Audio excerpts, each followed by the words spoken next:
àwọn nǹkan tí ń ṣẹlẹ̀ lójúmọ́ nílẹ̀ Yorùbá lórílẹ̀‐èdè Nàìjíríà káàkiri àgbáńlá ayé kìí ṣe kan kìí ṣe méjì á kàn mọ́ pẹ̀kẹ́ lu ìwọ̀nba tá a bá láǹfààní àti pẹ̀kẹ́ lò ní ìdí ni pé tá a bá ní ká mú point by point tá a bá ní ká mú ní issue by issue bó ṣe ń ṣẹlẹ̀ káàkiri àgbáńlá ayé a jẹ́ pé a wà lórí ètò látàárọ̀ títí dọ̀sán títí dalẹ́ ìhàyín náà láti gbé máa ṣẹ́mi mu ìhàyín náà láti jẹun àárọ̀ táti jẹ tọ̀sán táti jẹ talẹ́ ṣùgbọ́n àwọn ọ̀rọ̀ tó ṣe kókó àwọn ọ̀rọ̀ tó kèmí àti ẹ àwọn ọ̀rọ̀ tó lè dá wàhálà lẹ̀ tàbí tó dá wàhálà lẹ̀ àwọn ọ̀rọ̀ tó lè domi àlàáfíà ìlóró àwọn onísábà múmú lọ́kàn tèmi tó bẹ́ẹ̀ jù bẹ́ẹ̀ lọ tí mo sábà máa ń mú wá fún ẹ̀yin olólùfẹ́ mi ẹ̀yin olólùgbọ́ mi gbogbo ẹ̀yin ọmọ orílẹ̀-èdè Yorùbá nation kò dìgbà tí wọ́n bá ti fún wa lómìnira ní Nàìjíríà ká tó pera wa ní nation ìdí ni pé tẹ́lẹ̀ rí Yorùbá wà gẹ́gẹ́ bí ẹ̀yà Yorùbá wà gẹ́gẹ́ bí èdè Yorùbá wà gẹ́gẹ́ bí ìlú Yorùbá sì wà gẹ́gẹ́ bí orílẹ̀-èdè kan àwọn ẹ̀yà tí wọ́n ń sọ èdè kan náà ìran Yorùbá là ń pè bẹ́ẹ̀ níbo ni ká ti bẹ̀rẹ̀ ẹja ti bí mu mo ṣe àkíyèsí kan wípé ṣe mọ̀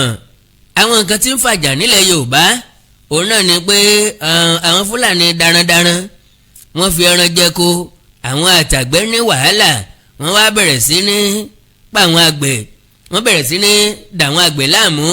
yọ wọ́n lẹ́nu àti bẹ́ẹ̀ bẹ́ẹ̀ lọ. ilẹ̀ Yorùbá nìkan kọ́ ló ti ń ṣẹlẹ̀ ilé tó ń ṣẹlẹ̀ ní ìpínlẹ̀ Benue kọ́lọ̀ wọn má jẹ́ kọ́kàn wá kọ́kàn bí wa ni dojúmọ́ ni wọ́n ń pààyàn nípínlẹ̀ Benue òru ni wọ́n wá wọ́n ti fún èpò sínú àlìkámà wọn ọ̀tá ó sì bá tiẹ̀ lọ. ìjọ́ kejì ni wọ́n mọ kaskọ́ọ̀sì gómìnà ìpínlẹ̀ Benue Otom ó ti pariwo ó ti bújọba ó ti pèjọba àpapọ̀ wọn ò dáhùn. àwọn èèyàn ń dìtẹ̀ mọ́ ṣùgbọ́n ó sì dúró lórí ìpinnu rẹ̀ síbẹ̀ ni yóò máa lọ ni. eléyìí ló fà á tí gbogbo àwọn gómìnà apá gúúsù àwọn southern governors wọ́n pera wọn jọ wọ́n ṣèpàdé ó dàbí ẹni pé àṣàbà ni wọ́n ti ṣèpàdé ọ̀hún wọ́n ṣèpàdé ní àṣàbà ní ìpínlẹ̀ Delta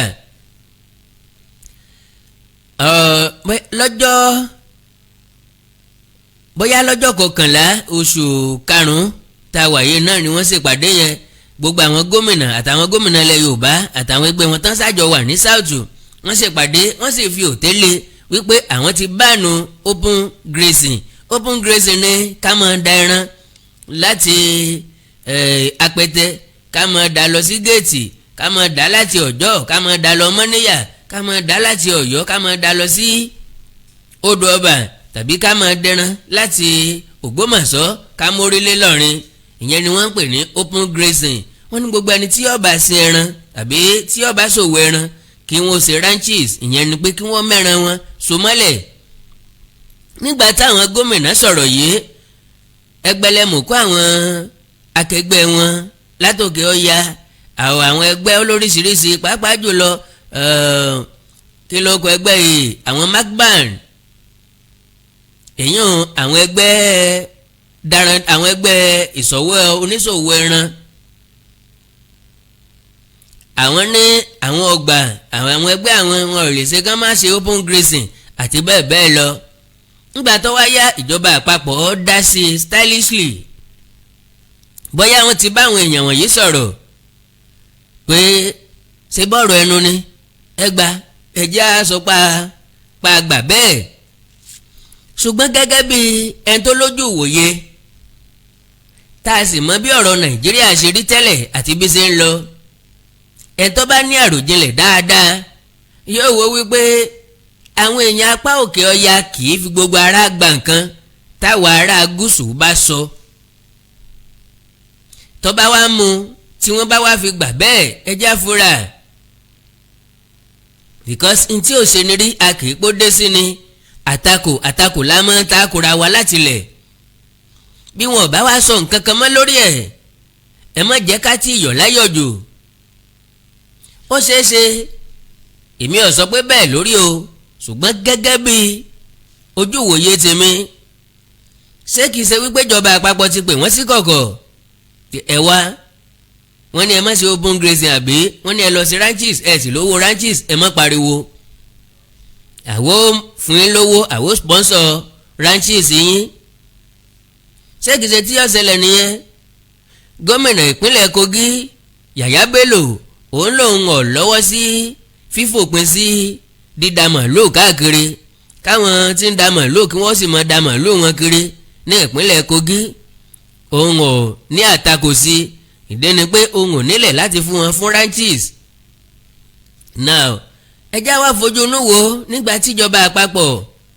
tí wọ́n bá kó bísínẹ́sì àwọn èèyàn kan sáyà àti sọ láìmọye ìgbà sẹ́yìn pé kí ni interest federal government nínú àwọn Fúlàní tí ń daran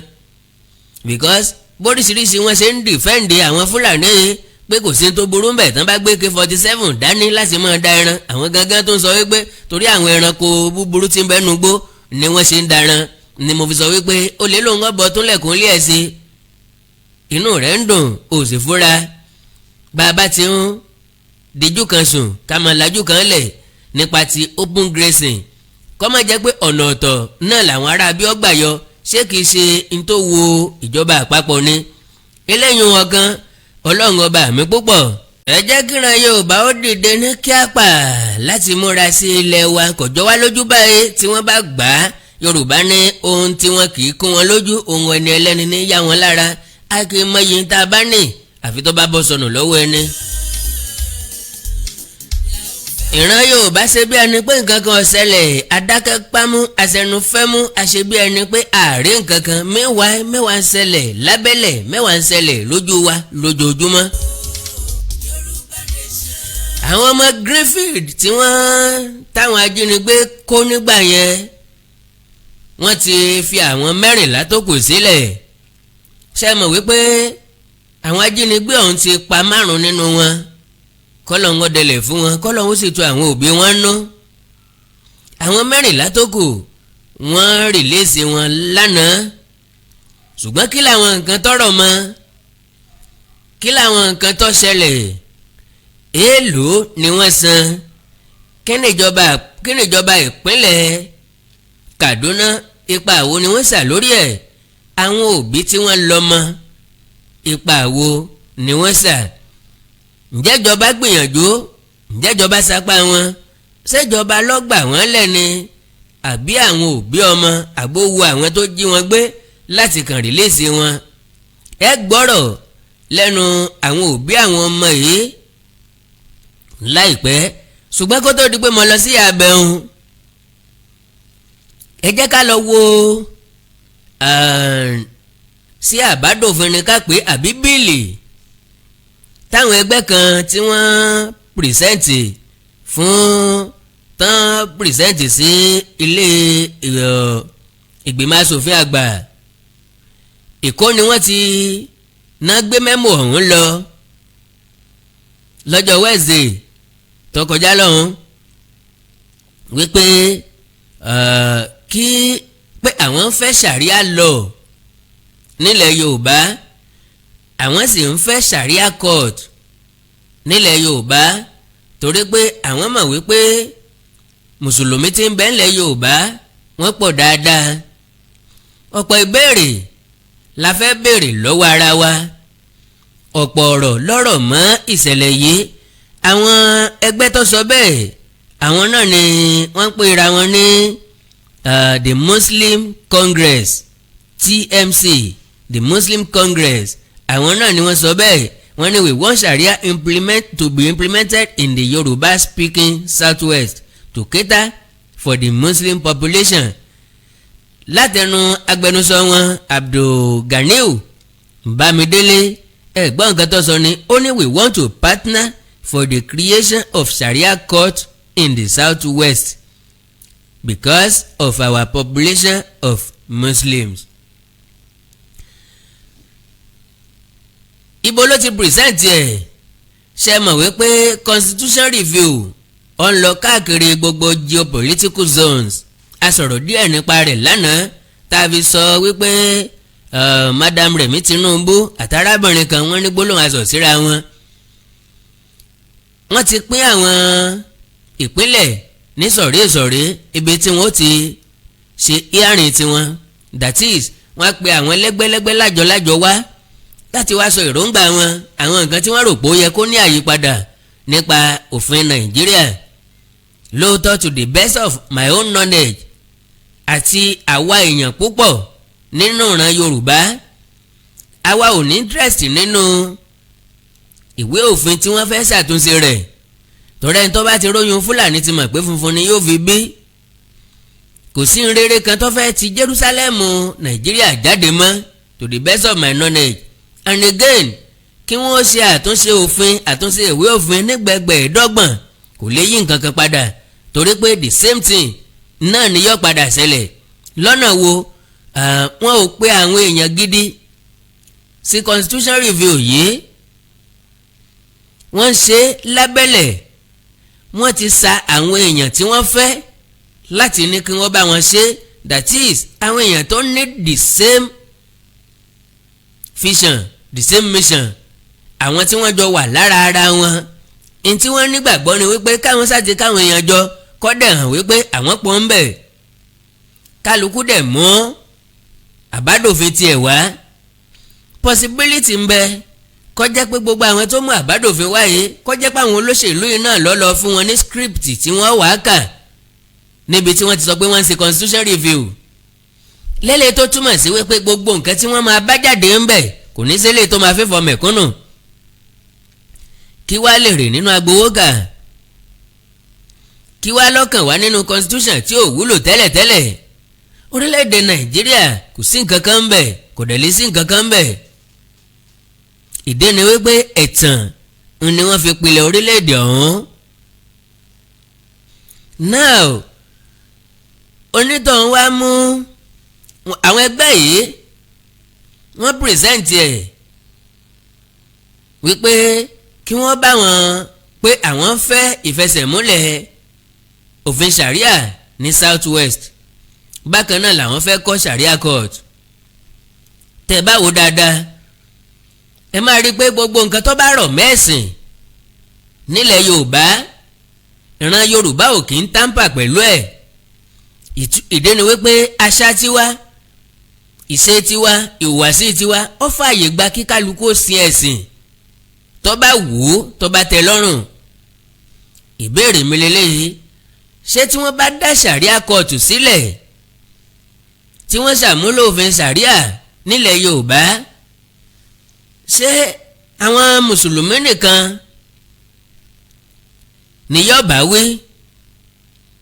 Now tó bá jẹ́ àwọn mùsùlùmí nìkan ni, ẹjẹ́ kọ́kọ́ jọ wo kínní yìí. Àwọn ohun kan tó bá ṣẹlẹ̀ tẹ́lẹ̀ tó jẹ́ pé ìjọba àpapọ̀ ló máa gbé ìgbésẹ̀ ni wọ́n fọwọ́ òfin tó. Àbábá débi tí wọ́n ti ń gé wọn lọ́wọ́, táwọn ọmọ Yorùbá náà ti ń di mèkútúrúbà ṣáṣà. Ọlọ́wọ́ kan, ẹlẹ́sẹ̀ kan, pé bọ́yá ẹsẹ̀ ló mú ẹ kọsẹ̀ kí wọ́n gé kó ń bẹ̀. Àwọn nǹkan wọ̀nyí ò bá ìṣẹ̀dálẹ̀, kò bá àṣà Yorùbá lọ, kò bá ìṣe Yorùbá lọ. Àwọn gbogbo nǹkan tó bá ti lè fa ìjà ẹ̀sìn, ó yẹ kíran Yorùbá ó jìnnà sí pátápátá. Lóòótọ́ ni pé ẹgbẹ́lẹ́mùkún máa lè ní ń bẹ láàrin wa o. Lára wọn ni bọ̀dá tó pera wọn ní Isaac Akíntọ́lá tó ní Mùríkì àbí. Gbogbo nǹkan tó lè fàjà gbọ̀n láyé ni máa yìí máa ń sọ. Òun náà lọ sílé ìwé lọ sílé ìwé kan gbà kan báyìí lọ́lọ́ ń pariwo ń bẹ̀ nígbà táwọn ọmọ fẹ́ ṣe wáyẹ́ẹ̀kì tó ní dandan ni kí wọ́n lo ìjáàbù wọnú họ́ọ̀lù, dandan ni kí wọ́n máa lo ìjáàbù nínú sùkú wọn. Gbogbo ìgbà tá a bá ti mú kínní ìwọlẹ̀ Yorùbá, ṣe é rántí pé ìjà la fi parí ẹ̀. Ìṣẹ̀lẹ̀ tó ṣẹlẹ̀ ní ìpínlẹ̀ Ọ̀ṣun lásìkò ọ̀gbẹ́ni Rauf Arẹ́gbẹ́ṣọlá, mo nígbàgbọ́ wípé majority wọ gbàgbé nípa rẹ̀, tó ní ìjáàbù ti di ohun tí wọ́n máa lò ní gbogbo iléèwé. Ẹ rántí nǹkan tó ṣẹlẹ̀ ní Baptist High School ní Ìwó Olódò Ọba lọ́dún náà lọ́hùn. ìgbà táwọn ọmọ bẹ̀rẹ̀ sí ní lo ìjáàbù lọ sílé ìwé yìí ló bá di pé gbogbo àwọn ọmọ ẹlẹ́sìn tó kù náà àwọn tó ń ṣẹ̀sìn ìgbàgbọ́ àwọn ọmọ tó bí wọn lọ sí celestial wọ́n bẹ̀rẹ̀ sí ní wọ gámẹ̀ntì celestial wá sí ṣọ́ọ̀ṣì wá sí church wá sí school. àwọn ti kérúbù ń lo ti kérúbù àwọn tó ń lọ sí pentecostal wọ́n ń wọ aṣọ ìpèlè àwọn ẹgbẹ́ akọrin nǹkankan kálukú àwọn ọmọ oníṣàngó wọ́n bẹ̀rẹ̀ sí ní wọṣọ ṣàngó àwọn eléégún wọṣọ eléégún wá sílé ìwé. wàhálà rògbòdìyàn ápọn ìdàlúrú ńlọ́fà nílùú Ìwó lọ́dún náà lọ́hùn. lẹ́yìn ẹ̀ eléyìí tó ṣẹlẹ̀ lọ́dún yìí gómìnà ìpínlẹ̀ Kwara tóun náà tún sọ bẹ́ẹ̀ ẹ mọye dúkìá tí wọ́n bàjẹ́ nípínlẹ̀ Kwara nílùú Ìlọrin tó ní kí wọ́n máa lo ìjáàbù lọ sí school.